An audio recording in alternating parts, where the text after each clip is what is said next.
जय श्रीकृष्ण। नमस्कार दर्शक बंधु, माधव पवित्रवाणी राशिफल कार्यक्रम में आपण मानक स्वागत करुच्ची। मु विद्याधर। प्रिय दर्शक बंधु, आज आम जाना टैरोट कार्ड माध्यम 12टी राशि राशिफल संपर्क में प्रथम मेष राशि ठारू आरंभ करवा मीन राशि पर्यंत। ता पूर्व मोर प्रिय दर्शक बंधु, प्रत्येक दिन पर आज आसतु जाना आज दिनचर्या कार्यक्रम संपर्क में। आज छाड़ खाई कार्तिक मास 20 दिन नवेम्बर 6 तारीख गुरुवार। आज प्रतिपद 23 दंड 11 अपराह्न 3टा 8 मिनिट पर्यंत। आज दिजा नक्षत्र 2 दंड 32 प्रातः 6टा 53 मिनिट पर्यंत। आज व्यतिपात जोग। आज जन्म होता शिशुर मेष राशि क्षेत्रीय मतांतर वैश्यवर्ण नरगण प्रातः 6टा 53 मिनिट पर राक्षस गण। आज दिवा 12टा 26 मिनिट पर वृष राशि वैश्य मतांतर शूद्रवर्ण राक्षस गण। शेष रात्रि 5टा 6 मिनिट पर नरगण। आउ आज मृत्यु व्यक्तिर प्रातः 6टा 53 मिनिट पर एक पाद पुष्कर दोष अपराह्न 3टा 8 मिनिट पर 2 पाद पुष्कर दोष। शेष रात्रि 5टा 6 मिनिट पर एक पाद पुष्कर दोष। फल पशु हानि एवं वंशहानि होमादि शांति अन्न वस्त्र स्वर्ण घृतकांस्य तंडुल दान विधेय। आज प्रतिप्रद श्राद्ध। आज निषिद्ध खाद्य कहले पानी कखारु भोजन निषेध। अपराह्न 3टा 8 मिनिट पर बोईती कखारु भोजन निषेध। विविध कार्यक्रम मन रखु। अपराह्न 3टा 8 मिनिट पर अनध्ययन द्वितीय देव पठन निषेध। आज मन रखु। अपराह्न 3टा 8 मिनिट पर अनध्ययन द्वितीय वेद पठन निषेध। आज अशुभ बेला काल बेला दिवा 2टा 51 मिनिट पर 5टा 5 मिनिट मध्य। कालरात्रि कहले 11टा 6 मिनिट पर 10 मध्य। एवं शुभ बेला अमृत जोग कथा यदि मुझे मोर प्रिय दर्शक बंधु, प्रातरु दिवा 7टा 28 मिनिट मध्य 1टा 52 मिनिट पर 2टा 28 मिनिट मध्य। संध्या 5टा 5 मिनिट पर एवं 9टा 5 मिनिट मध्य। रात्रि 11टा 29 मिनिट पर। प्रिय दर्शक बंधु, ये थिला आजिर दिनचर्या कार्यक्रम संपर्क में संक्षेप वार्ता आपण मानकु। एबे आसंतु आमे कार्ड माध्यम 12टी कार्ड संग्रह करबा। ए 12टी कार्ड रे 12टी राशि संपर्क में आमे संक्षेप रे जानिबा। जय श्री कृष्ण। जय मां टेरो माता। कोन आसुची मोर प्रिय 12टी राशि व्यक्ति मान को भाग्य रे। प्रथम मेष राशि, शेष रे मीन राशि। जय श्री कृष्ण। कोन आसुची जे कि 6 तारीख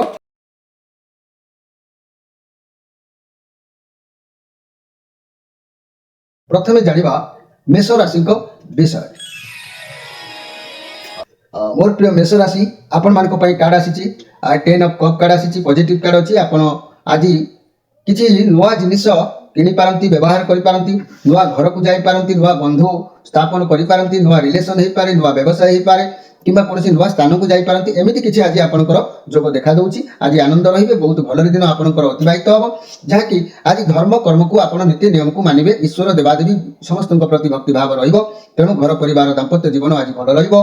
लव रिलेशन रे घनिष्ठता निश्चित भाव में बढ़िबो। आ व्यवसाय माने नुआ गराखी मान को देखा आज पाइबे। लाभ निश्चित भाव में मिलिबो। छात्र छात्री माने नुआ आइडिया नहीं आज विद्या अध्ययन करेंगे। एथिरे संदेह करिवार किछि नाही। मोर प्रिय मेष राशि व्यक्ति माने आपनक पई दिन निश्चित भाव में बहुत सुंदर समय अछि। तेबे ए मेष राशि आपनक राशि रे वर्तमान स्थिति जेहेतु सिना आज दिन को भल अच्छी मुझे कहूँ, किंतु हेले स्थिति जेहेतु भल ना आपण जीवन काल भितर आपण सब बेले मन रखिए। जीवन काल भितर केबे भी मो 3टी जिनिस कथा कहबी। से 3टी जिनिस को केबे आपण भूलिबा कथा नुहे, ताहाको मन रखिए। केउ 3टी जिनिस सब बेले मन रखिबा उचित मु से विषय आपण मानक आज कहूँ। मन रखंतु जीवन में जहाँ भी समस्या बा परिस्थिति आसुना कहीं आपण राशि अधिपति ग्रह होचंती मंगल। तेणु मंगल जदि आपणकर अमंगल करुछंती, किछि न्याय अधर्म किंबा कौनसी स्थिति परिवर्तन करूनांती, मंगल को पाई आपण आगे नियम कानून मानतु। जे 3टी कथा केबे काहाको अपेक्षा करे नाही। कौन से 3टी कथा ना समय, मृत्यु, ग्राहक।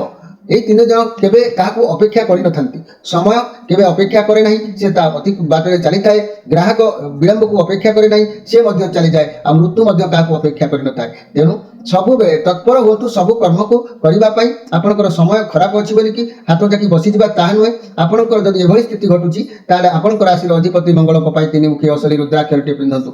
निश्चित भाव में आपनकर सब स्थिति सुधार आसीबो। एबे आसंतु देखिबा वृष राशि को विषय। मोर प्रिय वृष राशि आपण मानक पई 4 ऑफ पेंटाक्लस कार्ड आसी। ଆପଣଙ୍କର ଆଜି ସ୍ଥିତି ଏତେ ଭଲ ଦେଖାଯାଉ ନାହିଁ। ଆଜି ଆପଣଙ୍କର ଶରୀର କିଛି ପ୍ରୋବ୍ଲେମ୍ ଦେଖା ଦେଇପାରେ। କୌଣସି ସିଚୁଏସନରେ ଆପଣ କୌଣସି ପରିସ୍ଥିତିରେ କେଉଁ କାମରୁ ବାହାରି ଆସିବା ସମ୍ଭବ ହୋଇନପାରେ। କୌଣସି ବ୍ୟକ୍ତି ଆପଣଙ୍କର ଶତ୍ରୁତା ହେଇକି ଆପଣଙ୍କ ଚାରିପାଖରେ ରହିପାରନ୍ତି, କାହିଁକି ନା ଆପଣଙ୍କର ଭାବଗ୍ରସ୍ତ ସମ୍ପର୍କ ଉପରେ କିଛି ପ୍ରଭାବ ରହୁନାହିଁ। ଆପଣ ନିଜ ରୋଜଗାର ନିଜ ଗନ୍ତବ୍ୟ ପଥରେ ସଦାବେଳେ ଆପଣ ସମୟ ଅତିବାହିତ କରୁଛନ୍ତି। ଲୋକଙ୍କ ସହିତ ବସିବା ଉଠିବା ଭଲ ମନ୍ଦ ଏସବୁ ଆପଣଙ୍କଠାରେ ଦେଖିବାକୁ ମିଳୁନାହିଁ। ତେଣୁ ଆପଣଙ୍କୁ ଆଜି ଶରୀର ଉପରେ କିଛି ପ୍ରଭାବ ପଡ଼ିବ। ରୋଗ କଷ୍ଟ କିଛି ହେବାର ମଧ୍ୟ ଯୋଗ ଦେଖାଦେଉଛି ମୋର ପ୍ରିୟ ଯାହାକି ବୃଷ ରାଶିର ବ୍ୟକ୍ତିମାନେ। ଏହି ବୃଷ ରାଶିର ବ୍ୟକ୍ତିମାନେ ଆପଣମାନେ ମନେ ରଖନ୍ତୁ, ତିନୋଟି ଜିନିଷ ଜୀବନରେ କେବଳ ଥରେ ମିଳେ, ତାହାକୁ କେବେ ଭୁଲି ଯାଆନ୍ତୁ ନାହିଁ। ମନେ ରଖନ୍ତୁ, ଗୋଟିଏ କ'ଣ? ମା, ବାପା, ଯୌବନ। ଯୌବନ ଥରେ ଜୀବନରେ ଆସେ, ଚାଲିଗଲା ପରେ ଆଉ ରିଟର୍ନ ଫେରେ ନାହିଁ। ବାପା ମା ମଧ୍ୟ ସେହିପରି ଜୀବନରେ ଥରେ ଆସିଥାଏ, ଆଉ ସେ କେବେ ଆସିନଥାନ୍ତି। ତେବେ ମୋର କହିବାର କଥା, ମୋର ପ୍ରିୟ ବୃଷ ରାଶି, ଆପଣଙ୍କ ରାଶିର ଅଧିପତି ଗ୍ରହ ହେଉଛନ୍ତି ଶୁକ୍ର। ତେଣୁ ଶୁକ୍ରଙ୍କ ପାଇଁ ଯଦି ଏଭଳି ସ୍ଥିତି ଗୁଡ଼ିକୁ ଅନୁଧ୍ୟାନ ଆପଣ କରି ନ ପାରୁଛନ୍ତି, ଆପଣଙ୍କର ଭାଗ୍ୟ ପରିବର୍ତ୍ତନ ସେଥିଲାଗି ବି ମଧ୍ୟ ହେଉନାହିଁ। ତେଣୁ ଏ ତିଥିକୁ ବା ସ୍ଥିତିକୁ ଅନୁଧ୍ୟାନ କରିବା ପାଇଁ, ବିବେକକୁ ଜାଗ୍ରତ କରିବା ପାଇଁ ଆପଣଙ୍କ ରାଶିର ଅଧିପତି ଗ୍ରହ ହେଉଛନ୍ତି ଦାନବଚାର୍ଯ୍ୟ ଶୁକ୍ର। ଶୁକ୍ରଙ୍କ ପାଇଁ ଅସଲି ଛଅମୁଖୀ ରୁଦ୍ରାକ୍ଷ ଧାରଣ କରନ୍ତୁ। ପ୍ରତ୍ୟେକ ସ୍ଥିତିରେ ଜ୍ଞାନ ଉତ୍ପନ୍ନ ହେବ, ଯାହାର ପରିଣାମ ଆପଣଙ୍କୁ ନିଜେ ବହୁ ପରିବର୍ତ୍ତନ ଆପଣଙ୍କର ନିଶ୍ଚିତ ଭାବରେ ଆଣିବ। ଏବେ ଆସନ୍ତୁ ଦେଖିବା ମିଥୁନ ରାଶିଙ୍କ ବିଷୟରେ। ମୋର ପ୍ରିୟ ମିଥୁନ ରାଶି, ଆପଣମାନଙ୍କ ପାଇଁ କାର୍ଡ ଆସିଛି ନାଇଟ୍ ଅଫ୍ କପ୍ କାର୍ଡ ଆସିଛି। ଆପଣଙ୍କ ଜୀବନରେ କିଛି ଆଜି ନୂଆ ଅପରଚ୍ୟୁନିଟି ଆସିବ। ବାହାଘର ହେଉ, କୌଣସି ପ୍ରସ୍ତାବ ହେଉ, କିମ୍ବା କୌଣସି ଚାକିରି ସମ୍ବନ୍ଧୀୟ ହେଉ, ଯାହା ବି ଭାବୁଛନ୍ତି, ଯାହା ବି ଆସିବ ତାହା ବି ଆପଣଙ୍କ ପାଇଁ ଠିକ୍ ଆସିବ। ଆପଣ ଭଗବାନଙ୍କ ଉପରେ ଭରସା ରଖି ଗ୍ରହଣ କରନ୍ତୁ, ଆପଣଙ୍କୁ ସଫଳତା ମିଳିବ। ଇଏ ପଜିଟିଭ୍ କାର୍ଡ ଅଛି। କିଛି ତ ଉପାୟ ଆପଣଙ୍କୁ ଆଜି ଭଗବାନ ଗିଫ୍ଟ ଭାବରେ ପ୍ରଦାନ କରିବେ। ଯାହା ବି ହେଉ ଆପଣ ଆଜି ଖୁସି ରହିବେ। ତେଣୁ ଘର ପରିବାର ଦାମ୍ପତ୍ୟ ଜୀବନ ଆନନ୍ଦ ନିଶ୍ଚିତ ରହୁଛି। ରିଲେସନ୍ ତରଫରୁ କିଛି ଖୁସି ମିଳିବ। ବ୍ୟବସାୟୀମାନେ ଖୁସି ହେବେ ଏବଂ କିଛି ଅର୍ଥ କିମ୍ବା ଅଫର ଆପଣଙ୍କ ପାଇଁ ଆସିପାରେ। ଛାତ୍ରଛାତ୍ରୀମାନେ ମଧ୍ୟ ପଢ଼ାପଢ଼ିରେ ମନ ନିଶ୍ଚିତ ଭାବରେ ନିବେଶ କରିବେ। ମୋର ପ୍ରିୟ ମିଥୁନ ରାଶିର ବ୍ୟକ୍ତିମାନେ, ଆଜି ଆପଣଙ୍କର ବନ୍ଧୁତ୍ୱ ଲାଭ ହେବ, ସମ୍ପର୍କ ବୃଦ୍ଧି ହେବ, ପ୍ରେମ ଭଲ ପାଇବା ସବୁ କିଛି ଆଜି ଭଲ ରହିବ। ତେଣୁ ମୋର ପ୍ରିୟ ମିଥୁନ ରାଶି, ଭଗବାନ କରନ୍ତୁ ଆପଣ ଯେଉଁ ସ୍ଥିତିରେ ଅଛନ୍ତି ମିଥୁନ ରାଶିର ବ୍ୟକ୍ତିମାନେ, ଆପଣଙ୍କର ଏମିତି ଭଲ ସବୁବେଳେ ହେଉ। ଭଲ ହେବା ପାଇଁ ଆପଣ ସଦାବେଳେ ମଧ୍ୟ ନିଜକୁ ସଜାଡ଼ନ୍ତୁ ଏବଂ ମନେ ରଖନ୍ତୁ, ତିନୋଟି ଜିନିଷ ଥରେ ବାହାରିଗଲେ ଆଉ କେବେ ଫେରେ ନାହିଁ। କ'ଣ ସେ ତିନୋଟି ଜିନିଷ ଥରେ ବାହାରିଗଲେ ଆଉ ଫେରେ ନାହିଁ ମିଥୁନ ରାଶିର ବ୍ୟକ୍ତିମାନେ? ନା ଧନୁଠାରୁ ସର, ଜିହାରୁ କଥା, ଶରୀରରୁ ପ୍ରାଣ। ଏ ତିନୋଟି ଜିନିଷ ଯଦି ଥରେ ହାତରୁ ବାହାରିଗଲା ବା ବାହାରିଯାଏ ଆଉ ସେ ରିଟର୍ନ ଫେରେ ନାହିଁ। ତେଣୁ ଲୋକଙ୍କୁ କଥା କହିଲା ବେଳେ ସୀମା ଟପିକି କୁହନ୍ତୁ ନାହିଁ। ଆଉ ଯାହାକି ଥରେ ଶରୀରରୁ ପ୍ରାଣ ଯଦି ଚାଲିଯାଏ ସେ ରିଟର୍ନ ଫେରେ ନାହିଁ। ତେଣୁ ସେ ଶରୀରର ପ୍ରାଣକୁ ଜାଗ୍ରତ ରଖିବା ପାଇଁ ଚେଷ୍ଟା କରନ୍ତୁ ମୋର ପ୍ରିୟ ମିଥୁନ ରାଶିର ବ୍ୟକ୍ତିମାନେ। ଯଦି ଜୀବନରେ ଆପଣଙ୍କର ଏଭଳି ସମସ୍ୟାକୁ ଆପଣମାନେ ଆୟତ୍ତ କରି ନ ପାରୁଛନ୍ତି, ଆପଣଙ୍କ ରାଶିର ଅଧିପତି ଗ୍ରହ ହେଉଛନ୍ତି ବୁଧ। ବୁଧ ଗ୍ରହଙ୍କ ପାଇଁ ଆପଣ ସବୁବେଳେ ମନେ ରଖନ୍ତୁ, ଅସଲି ଚାରିମୁଖୀ ରୁଦ୍ରାକ୍ଷର ଧାରଣ କରନ୍ତୁ। ଅସଲି ଚାରିମୁଖୀ ରୁଦ୍ରାକ୍ଷର ଧାରଣ ବଳରେ ଆପଣଙ୍କର ଏସବୁ କଥା ପ୍ରତି ଆପଣ ଧ୍ୟାନ ଆସିବ, ଜାଗ୍ରତ ରହିବେ। ନିଶ୍ଚିତ ଆପଣଙ୍କର ଭାଗ୍ୟର ପରିବର୍ତ୍ତନ ଅବଶ୍ୟ ହେବ। ଏବେ ଆସନ୍ତୁ ଦେଖିବା କର୍କଟ ରାଶିଙ୍କ ବିଷୟରେ। ମୋର ପ୍ରିୟ କର୍କଟ ରାଶି, ଆପଣମାନଙ୍କ ପାଇଁ କାର୍ଡ ଆସିଛି ଦ ଏମ୍ପରର କାର୍ଡ, ରାହୁଙ୍କର କାର୍ଡ ଅଛି। ଆପଣ ଆଜି କିଛି ପରିଶ୍ରମ କରିବାର ଅଛି, ଯାହାଦ୍ୱାରା ଆପଣଙ୍କର ଇଚ୍ଛା ପୂରଣ ହେବ। ଯଦି ଆପଣ କ୍ଷମତା କିମ୍ବା ପରିଶ୍ରମ ନ କରିବେ, କ୍ଷମତା ପ୍ରଦାନ ନ କରିବେ, ତାହେଲେ ଆପଣଙ୍କର ଶତ୍ରୁ ଆଜି ବାଧା ହେବ। ତେଣୁ ଆପଣ କାହା ସହିତ ମତଭେଦ ହେବାର ଯୋଗ ଦେଖାଦେଉଛି। ତେଣୁ ଆପଣ ନିଶ୍ଚିତ ଭାବରେ ପରିଶ୍ରମ ଜାରି ରଖନ୍ତୁ, ଭାଗ୍ୟର ଉଦୟ ନିଶ୍ଚିତ ହେବ। ତା ନହେଲେ ଆପଣ ଶତ୍ରୁ ବାଧାର ସାମ୍ନା ହୋଇପାରନ୍ତି। ଘର ପରିବାର ଦାମ୍ପତ୍ୟ ଜୀବନ ଅବଶ୍ୟ ଭଲ ରହୁଛି। ରିଲେସନସିପ୍ରେ ମଧ୍ୟ ଧୈର୍ଯ୍ୟ ରଖି କଷ୍ଟ କରିବାକୁ ଟିକେ ପଡ଼ିପାରେ। ବ୍ୟବସାୟୀମାନେ ପରିଶ୍ରମ ଅନୁସାରେ ଲାଭାନ୍ୱିତ ହେବେ। ଛାତ୍ରଛାତ୍ରୀମାନେ ମଧ୍ୟ ଟିକେ ଅଳସୁଆମୀ ରହିବେ। ତେବେ ମୋର ପ୍ରିୟ କର୍କଟ ରାଶିର ବ୍ୟକ୍ତିମାନେ, ଲୋକଙ୍କ ସହିତ ସୁବ୍ୟବହାର ରଖନ୍ତୁ, ପରିଶ୍ରମ ଆଜି କରନ୍ତୁ। ଆପଣଙ୍କୁ ପରିଶ୍ରମର ମୂଲ୍ୟ ନିଶ୍ଚିତ ଭାବରେ ମିଳିବ। କିନ୍ତୁ ମନେ ରଖନ୍ତୁ ମୋର ପ୍ରିୟ କର୍କଟ ରାଶିର ବ୍ୟକ୍ତିମାନେ, ଜୀବନରେ ତିନୋଟି ଜିନିଷ ସବୁବେଳେ ପରଦା ଭିତରେ ରଖିବା ଉଚିତ। ଆଉ ସେ ତିନୋଟି ଜିନିଷ କ'ଣ?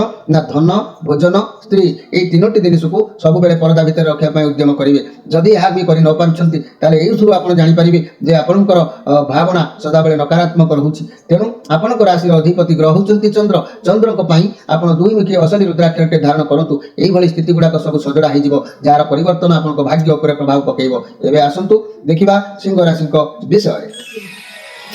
ମୋର ପ୍ରିୟ ସିଂହ ରାଶି, ଆପଣମାନଙ୍କ ପାଇଁ କାର୍ଡ ଆସିଛି ହୁଇଲ୍ ଅଫ୍ ଫର୍ଚୁନ୍ କାର୍ଡ ଆସିଛି। ଏ କାର୍ଡ କହୁଛି ଆପଣଙ୍କର ଜୀବନରେ କିଛି ଶକ୍ତି ଆଣିବା ପାଇଁ, ଇଚ୍ଛାର ଶକ୍ତି ଆଣିବେ। ବେଳେବେଳେ ଆପଣଙ୍କର ସୁନ୍ଦରତା ପ୍ରୟୋଗ କରି ମଧ୍ୟ ଆପଣ କିଛି ସଫଳତା ହାତକୁ ଆଣିବାର ଯୋଗ ଦେଖାଦେଇଛି। ତେଣୁ ଆପଣ ସାମ, ଦାମ, ଦଣ୍ଡ, ଭେଦ ଆବଶ୍ୟକତା ଯାହା ହିଁ ପଡ଼ୁଛି ଆପଣ କରନ୍ତୁ। କିସ୍ମତ ବଦଳି ଯିବାର ଯୋଗ ଯେହେତୁ ଏ ଦିନିକିଆ କାର୍ଡ ଅଛି, ତେଣୁ ଆପଣ ରୀତି ମୁତାବକ ନିଜର କାର୍ଯ୍ୟକ୍ରମକୁ ଜଗି ରଖି କରିବେ, ତେବେ ଯାଇକି ଆପଣ ସଫଳତା ପାଇବେ। ତା ନହେଲେ ଆପଣଙ୍କ ଜୀବନରେ ଯାହା ବି କିଛି ଆପଣ କରୁଛନ୍ତି, ଧର୍ମ କରନ୍ତୁ, କର୍ମ କରନ୍ତୁ, ସବୁ କିଛି ଆପଣଙ୍କର ଲେଖାଯାଉଛି। ଯେମିତିକି ଆପଣଙ୍କର ଧର୍ମଚକ୍ରରେ ଲେଖାଯାଉଛି ଯେ ସେ ଲେଖା ଭଗବାନ ତାକୁ ଶେଷରେ ବିଚାର କରିବେ। ଧର୍ମ କଲେ ଧର୍ମଫଳ ପାଇବେ, କର୍ମ କଲେ କର୍ମଫଳ ପାଇବେ, ତେଣୁ ଅକର୍ମ କଲେ ଅକର୍ମର ଫଳ ପାଇବେ। ତେଣୁ ମୋର ପ୍ରିୟ ସିଂହ ରାଶିର ବ୍ୟକ୍ତିମାନେ, ଆଜି ଆପଣ ଯଦି ଧର୍ମ କର୍ମକୁ ନ ଜଗି ଅନ୍ୟାୟ ଅସତ୍ ପଥରେ ଗତି କରିବେ, କେହି ବି ଆପଣଙ୍କ ସହିତ ପ୍ରତାରଣା କରିପାରେ, ଛଳନା କରିପାରେ, କପଟ କରିପାରେ। ସେଭଳି ବ୍ୟକ୍ତିଙ୍କ ଠାରୁ ଆପଣ ସତର୍କ ରହିବା ଆବଶ୍ୟକ ଅଛି ମୋର ପ୍ରିୟ ସିଂହ ରାଶିର ବ୍ୟକ୍ତିମାନେ।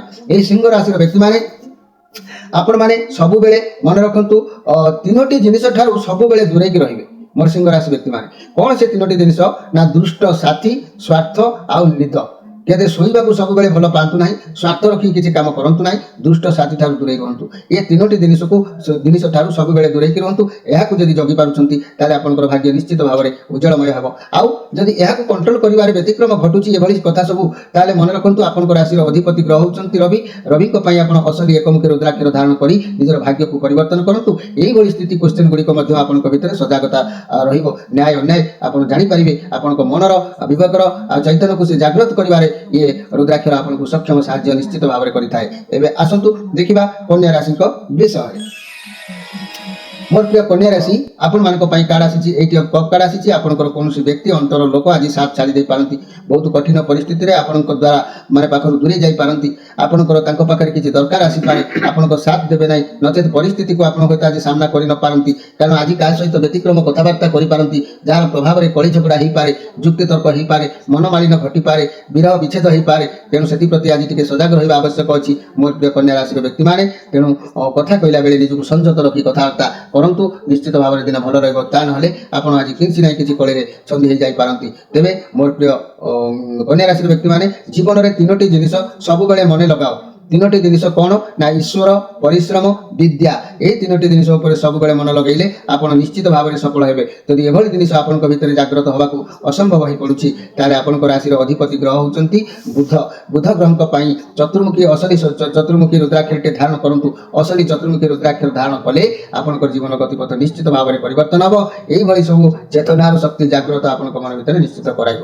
ଏବେ ଆସନ୍ତୁ ଦେଖିବା ତୁଳା ରାଶିଙ୍କ ବିଷୟରେ। ମୋର ପ୍ରିୟ ତୁଳା ରାଶି, ଆପଣଙ୍କ ପାଇଁ କାର୍ଡ ଆସିଛି, ନାଇଟ୍ ଅଫ୍ ସୋର୍ସ କାର୍ଡ ଆସିଛି। ଆପଣଙ୍କ ସହ ଏକ ପରିବର୍ତ୍ତନର ଯୋଗ ଆଜି ଦେଖାଯାଉଛି। କୌଣସି ବଡ଼ ପରିବର୍ତ୍ତନ ଆପଣଙ୍କ ଲାଇଫରେ ଆଜି ଘଟିବ, ଯାହାର ଅପେକ୍ଷାରେ ଆପଣ ରହିଥିଲେ, ଏବଂ ସେହି ପରିବର୍ତ୍ତନକୁ ଆପଣ ମଧ୍ୟ ସ୍ୱୀକାର କରିବା ଉଚିତ ଅଛି। ସେହି ପରିବର୍ତ୍ତନକୁ ଆପଣ ସ୍ୱୀକାର କଲେ ଆଉ ଆପଣ କୌଣସି ସାହସିକତା ଆଜି ରଖିବେ, କୌଣସି ଚ୍ୟାଲେଞ୍ଜ ରିସ୍କ ମଧ୍ୟ ଆପଣଙ୍କୁ ଆଜି ନେବାକୁ ଅଛି। ଆପଣଙ୍କ ଭିତରେ ଗୋଟେ କ୍ୱାଲିଟି ରହିବ। ଲଭ୍ ରିଲେସନସିପ୍ରେ ବଡ଼ ପରିବର୍ତ୍ତନ ଦେଖାଦେବ, ସେ ବହୁତ ଭଲ ପରିବର୍ତ୍ତନ ଦେଖାଦେବ। ଏପରିକି ମ୍ୟାରେଜ୍ ପ୍ରପୋଜାଲ ହୋଇପାରେ, ନହେଲେ ଆପଣଙ୍କର ପାର୍ଟନର ରିଲେସନ କିଛି ଶେଷ ହୋଇପାରେ, କାହାରି ସହିତ ମଧ୍ୟ ସମ୍ପର୍କ ତୁଟିପାରେ କିମ୍ବା ସମ୍ପର୍କ ଆଜି ଯୋଡ଼ିପାରେ, ଏଭଳି ଘଟଣା ହୋଇପାରେ। କିନ୍ତୁ ଇଏ ଭଲ ପରିବର୍ତ୍ତନ ହେବ। ସାହସିକତା ଦେଖାଇବେ, ଆଗକୁ ବଢ଼ିବେ। ଚାକିରି କ୍ଷେତ୍ରରେ ଚାକିରି ଖୋଜୁଥିବା ବ୍ୟକ୍ତିମାନେ, ପୋଲିସ, ମିଲିଟାରୀ ଏସବୁ ଚାକିରି ପାଇଁ ଆଜି ଭଲ ରହିବ। ବ୍ୟବସାୟ ଭଲ ପରିବର୍ତ୍ତନ ଆପଣଙ୍କର ଆଜି ଆସିବ। ଫାଇନାନ୍ସିଆଲରେ ଭଲ ଖରାପ ଉଭୟ ପରିବର୍ତ୍ତନ ହୋଇପାରେ। ସ୍ୱାସ୍ଥ୍ୟ କ୍ଷେତ୍ରରେ କୌଣସି ପୁରୁଣା ରୋଗ କିମ୍ବା ପୁରୁଣା ସମସ୍ୟା ଥିଲା, ତାହା ବି ମଧ୍ୟ ଆପଣଙ୍କର ଆଜି ଠିକ୍ ହୋଇଯାଇପାରେ। ତେବେ ମୋର ପ୍ରିୟ ତୁଳା ରାଶି, ସାମାନ୍ୟ ଗୋଟିଏ କୌଣସି କଥାକୁ ନେଇକି ଟିକେ ମନସ୍ତାପ କରିପାରନ୍ତି, ମନରେ ଟିକେ ଭାବନା ଜାଗ୍ରତ ହୋଇପାରେ, କୌଣସି କଥାକୁ ନେଇକି ଟିକେ ଅନୁଭବ କିଛି କରିପାରନ୍ତି। ଏହି କଷ୍ଟଟା ଆପଣଙ୍କୁ ଟିକେ ଅନୁଭବ ହେବ। ଏତଦ୍ ବ୍ୟତୀତ ଦିନ ଆପଣଙ୍କର ନିଶ୍ଚିତ ଭାବରେ ଭଲର ସମୟ ଅତିବାହିତ ହେଉଛି। ମୋର ପ୍ରିୟ ତୁଳା ରାଶିର ବ୍ୟକ୍ତିମାନେ, ଜୀବନରେ ମନେ ରଖନ୍ତୁ ତିନୋଟି ଜିନିଷ କେବେ ବି ଭୁଲିବାର ବି ନାହିଁ। କ'ଣ? ନା ଋଣ, ଦାୟିତ୍ୱ ଆଉ ରୋଗ। ମନେ ରଖନ୍ତୁ, ଋଣ, ଦାୟିତ୍ୱ, ରୋଗ। ଯାହା ପାଖରୁ ଋଣ ଆଣିବ ତାକୁ ଭୁଲିବ ନାହିଁ। ରୋଗ ଥିଲେ ସେ ରୋଗକୁ କେବେ ବି ମନରୁ ବାହାର କରିଦେବ ନାହିଁ। ଦାୟିତ୍ୱ ଯାହା ଅଛି ତାକୁ ବହନ କରିବା ମଧ୍ୟ ତାକୁ କେବେ ଭୁଲିବ ନାହିଁ। ତେବେ ଏ ତିନୋଟି ଜିନିଷ ଯଦି ଆପଣଙ୍କ ଭିତରେ ଜାଗ୍ରତ ହୋଇପାରୁନାହିଁ, ତାହେଲେ ଆପଣଙ୍କ ରାଶିର ଅଧିପତି ଗ୍ରହ ହେଉଛନ୍ତି ଦାନବଚାର୍ଯ୍ୟ ଶୁକ୍ର। ଶୁକ୍ରଙ୍କ ପାଇଁ 6 ମୁଖୀ ରୁଦ୍ରାକ୍ଷରଟେ ଧାରଣ କରନ୍ତୁ। ଦେଖିବେ ଏହିଭଳି ସତ୍ କଥା ଗୁଡ଼ାକ ଆପଣଙ୍କ ଭିତରେ ଜାଗ୍ରତ ହେଲେ ଭାଗ୍ୟର ମୋଡ଼ ପରିବର୍ତ୍ତନ କରି ଆପଣ ନ୍ୟାୟ ଅନ୍ୟାୟର ସବୁ ପାର ହୋଇ ଆପଣ ନିଶ୍ଚିତ ଭାବରେ ବିଜୟ ହାସଲ କରିପାରିବେ। ଏବେ ଆସନ୍ତୁ ଦେଖିବା ବିଛା ରାଶିଙ୍କ ବିଷୟରେ। ମୋର ପ୍ରିୟ ବିଛା ରାଶି, ଆପଣମାନଙ୍କ ପାଇଁ କାର୍ଡ ଆସିଛି, 2 ଅଫ୍ କପ୍ କାର୍ଡ ଆସିଛି। ଆପଣଙ୍କ କଥାକୁ କହିବା ଟିକେ ଆଜି ଶୈଳୀରେ ରଖନ୍ତୁ। କଥା କାହା ସହିତ ସେୟାର କରନ୍ତୁ। କିଛି ତ ଜଣାଯାଉଛି ଆପଣଙ୍କ ପ୍ରତି ଆଜି ଘଟଣା ଘଟିପାରେ। ଆପଣଙ୍କ ସମ୍ପର୍କ ଉପରେ ହେଉ କିମ୍ବା ସ୍ୱାମୀ ସ୍ତ୍ରୀଙ୍କ ସମ୍ପର୍କ ଭିତରେ ହେଉ କିମ୍ବା ପ୍ରେମୀ ଯୁଗଳଙ୍କ ସମ୍ପର୍କ ଭିତରେ ହେଉ, ଆଉ କିମ୍ବା ଝଗଡ଼ା ହୋଇପାରେ କିମ୍ବା ମନମାଳିନ ଘଟିପାରେ। ଆପଣ କଥା କୁହନ୍ତୁ ଆପଣଙ୍କ ସ୍ତ୍ରୀଙ୍କ ସାଥିରେ କିମ୍ବା ଯାହା ସହିତ ହେଉ। ଆପଣଙ୍କ ଯଦି କିଛି ଘଟଣା ଆଗରୁ ବି ଘଟିଛି, କାହା ସହିତ ସେୟାର କଲେ ଆପଣଙ୍କର କଥା ସମାଧାନ ହେବ। ଆଜି ଯେହେତୁ ଘାତ ଚନ୍ଦ୍ର ଅଛି, ତେଣୁ ଆପଣ ପ୍ରତ୍ୟେକ କଥାକୁ କହିବା ଶୈଳୀରେ କୁହନ୍ତୁ। ତା ନହେଲେ ଭଲ ଜାଗାରେ ମନ୍ଦର କିଛି ଆଭାସ ଦେଖାଦେଇପାରେ। ସେଥିପ୍ରତି ଆପଣ କ୍ଲିୟର ରହିବା ଆବଶ୍ୟକ ଅଛି ମୋର ପ୍ରିୟ ବିଛା ରାଶିର ବ୍ୟକ୍ତିମାନେ। ଘାତ ଚନ୍ଦ୍ର ଥିବାରୁ କେୟାରଫୁଲ ଭାବରେ ଦୂରଯାତ୍ରା କରନ୍ତୁ। ଯାନବାହନ ପ୍ରତି ସତର୍କ ରୁହନ୍ତୁ। କାରି ସହିତ ଦ୍ୱନ୍ଦ୍ୱ କଳି କରିବା ପାଇଁ ଉଦ୍ୟମ ଜାରି ରଖନ୍ତୁ ନାହିଁ। ତେବେ ମୋର ପ୍ରିୟ ବିଛା ରାଶି, ଜୀବନରେ ମନେ ରଖନ୍ତୁ 3 ଜଣଙ୍କୁ ସଦାବେଳେ ସମ୍ମାନ କରିବା ଉଚିତ ଅଛି। ए कथा को आपन भितर जानिबा दरकार कोन ना माँ बापा गुरु ए तीन जन को सम्मान करबा दरकार अछि। ए कली जुग रे बहुत व्यक्ति अछंती बापा मां को चाहू नांती देखु नांती तेनु आपन मध्य एभली करंतु नाही। आपन मने रखंतु तीन जन को सब बेले सम्मान दियंतु मां को बापा को एवं गुरु को एमान को सम्मान देले भगवान स्वयं परम ब्रह्म निजे माँ बापार रूप अवतार धारण करथांती तेनु से आपनकर भाग्य को आशीर्वाद माध्यम परिवर्तन करथांती। यदि एभली स्थिति आपन को भीतर रहु नाही यदि नकारात्मक भाव आपन भीतर रहउची सकारात्मक भावना आपन जानि पारु नाहंती ताले मने रखंतु मोर प्रिय जाकी विचार राशि व्यक्ति माने आपण मानकर राशि अधिपति ग्रह होचंती भूमिपुत्र मंगल मंगल आपण असली तीनमुख रुद्राक्षर धारण करनियंतु। असली तीनमुख रुद्राक्षर धारण कले आपनकर एभली स्थिति माइंड रे गोटे परिवर्तन आसी थाए। सत्पथ को जानि पारिथांती असत पथ आस्ते आस्ते अपसरी जाए। जेमति गोटे पोशाक रे मଳି धरले साबुन बा फेण लगे बा सर्फ पकेले सफा हो जाए कपड़ा छाड़ी की मଳି पळै जानती सेहि भली मध्ये रुद्राक्षर आपण धारण कले आपनक ठारे थिबा ए खराब गुण गुडी को सब चली जाय थाए। भाग्य आपनकर ऑटोमेटिक खूब शीघ्र परिवर्तन हो जाय थाए। एबे आसंतु देखिबा धनु राशि विषय। मोर प्रिय धनु राशि आपण मान कार्ड आसी 4 ऑफ कप कार्ड आसी। आपण जीवन में बहुत समस्या हो गलानी आपण मध्य से पुराना समस्या पुराना कथा को धरिक बसुचंती। आपण देखुना कि आपण नुआ अपॉर्चुनिटी कौन आपण हाथ को आसुची भगवान आपण को नुआ मौका कौन दउचंती आपण डाक भगवान पाखर पहुंचुची आपण भगवान आपण को नुआ रास्ता देखौचंती किंतु आपण से पुराना मान्यता कथा को धरिक बसुचंती। कोठी कर्ज हेची कोठी काको देइचंती कोठी को काम रे गोटे मानी जमीन अछि ये कथा को धरतु नै से ताको पछकु रखंतु आगु को जा होची ता करंतु निश्चित समस्यार समाधान आपण हबो। किंतु धनुराशि जेहेतु आपणकर आज श्री चंद्र जोग अच्छी प्रति क्षेत्र में आपन टिके सजग भाव में रहा आवश्यक अच्छी आउ जगी रखी रहा आवश्यक अच्छी। जदि आप जगी रखिक आज बाट चलुंट भगवान निश्चित आपको किसी गिफ्ट भाव प्रदान करेंगे आपंकर दायित्व वहन करेंगे ता ना आप श्री चंद्र जोग जेहेतु अच्छी प्रति क्षेत्र में भावना समय आज मन दुखर हो चली जापे से प्रति आप अनुध्यान करने आवश्यक अच्छी। मन रखु मोर प्रिय धनुराशि जीवन में तीनोटी जिनिस सब बेले आयत्त करने उचित अच्छी। कौन से तीनोटी जिनिस ना काम लोभ मन आ काम लोभ मन ए तीनोटी जिनिस को सब बेले कंट्रोल रखु आयत करूँ। जदि एभली स्थिति आपन जीवन में आयत होबार असंभव होची आपन ताले मन रखु आपन राशि अधिपति ग्रह होचंती देवगुरु बृहस्पति। तेणु देवगुरु बृहस्पति पंचमुखी असली रुद्राक्षर धारण करूँ। देखिए ये सब कथा गुड़ाक आपन भितर स्वतंत्र भाव में जागृत कराइब जार परिणाम भाग्य को मध्य परिवर्तन करिवो। कहीं जितेबाला पर्यंत आपन हृदय सफा न होइतिबो से पर्यंत आपन को सब स्थिति घाटी होगा बाध्यता। तेणु हृदय सफा करने को हेले आपन राशि अधिपति ग्रह पंचमुखी असली रुद्राक्षर धारण करूँ। एबे आसंतु देखिबा मकर राशि विषय। मोर प्रिय मकर राशि आपण साथी रे अतीत में बहुत किसी घटना घटी द वर्ल्ड कार्ड आसी आपन को बहुत किसी शिक्षा भी मिली अतीत में जहाँ आपन को शिक्षा मिली ता भी आपन जीवन में जानवर थिला आ से गुडी को जानिले जाहि आपण किछि बुझी पारिबे। सेति आपन जीवन में एभली स्थिति देखा देछि जहाँ चाहूचंती जो बंधन रे अछंती जो काम करछंती केवल ही सही काम आपन को बेस्ट भगवान ही सेया को तो आपन को देइछंती निज इच्छा रे आपन करछंती ता भी न। तेबे मोर प्रिय जहाँकि मकर राशि व्यक्ति माने आपन यदि मन को हड़बड़ करेंगे आज किसी अपव्यय हो पारे अर्थ हाथ खर्च जापे मन टे कष्ट हो पारे समय नष्ट हो पारे एभली स्थिति देखा मिल पारे। तेबे मोर प्रिय मकर राशि व्यक्ति माने जीवन में सब बेले तीन जन को दया करने उचित अच्छी। से तीन जन किए मन रखु गोटे बालक गोटे भिकारी गोटे पागल ये तीन जन प्रति मन में दया भाव आप रहा दरकार। तेबे ये तीन जन प्रति यदि एभली मन में दया भाव आपन भितर किसी देखा जाऊ ना ताले आपन कौन करूँ ना आपन राशि अधिपति ग्रह होचंती शनि। शनि आपन असली सप्तमुखी रुद्राक्षर धारण करूँ। देखिए भाग्य आपन निश्चित भाव में परिवर्तन हम एथिरे किछि संदेह करिवार नाही। मोर प्रिय मकर राशि व्यक्ति माने एबे आसंतु देखिबा जे कि कुंभ राशि विषय। मोर प्रिय कुंभ राशि पेज ऑफ पेंटाक्लस कार्ड आसी चंद्रमा कार्ड अच्छी पॉजिटिव कार्ड अच्छी आपन पाखक किसी खुशी खबर आसो आपन को सफलता मिले कैरियर में बहुत भल दिन देखा दूँ। विद्यार्थी मान शिक्षा क्षेत्र में उत्तम फल व्यवसायी मान दिन अति उत्तम किंतु गोटे कथा मन रखिथे आपड़ कौन एक गुरुत्वपूर्ण कथा को लेकिन बेसी चिंताग्रस्त रही अपसाइड रही मन विभ्रांत मन में घृणा जागृत हम निज उपर किसी चिड़चिड़ा भाव सृष्टि हो पाए। से पद्धति आपन टिके सजाग रुहतु मन को टिके शांत कर दियंतु। मोर प्रिय जहाँकि कुंभ राशि व्यक्ति माने मन रखु जीवन में तीनोटी जिनिस थरे मिली थाए से मिलता जिनिस को केबे हाथ छड़ा करंतु नाही से उचित व्यवहार करंतु। कौन से तीनोटी जिनिस ना जीवन में माँ बापा यौवन ये तीनटा जिनिस को उचित काम रे लगांतु ताको अवहेला करंतु नाही ताको आपण घृणार पात्र करंतु नाही ताको अपव्यवहार करंतु नाही। तेणु यह जदि आपन भितर जागृत हो नाही ताले आपन राशि अधिपति ग्रह शनि असली सप्तमुखी रुद्राक्षर धारण करनियंतु। मन भितर एभली स्थिति एभली भल जिनिस आपन उद्भावना हम जहाँ फल कि आपन ଭିତରେ ଥିବା ଖରାପ ଗୁଣଗୁଡ଼ିକ ହିଂସା କ୍ରୋଧ ଘୃଣା ଏଗୁଡ଼ିକ ସବୁ ଅବଶ୍ୟ ଯିବ।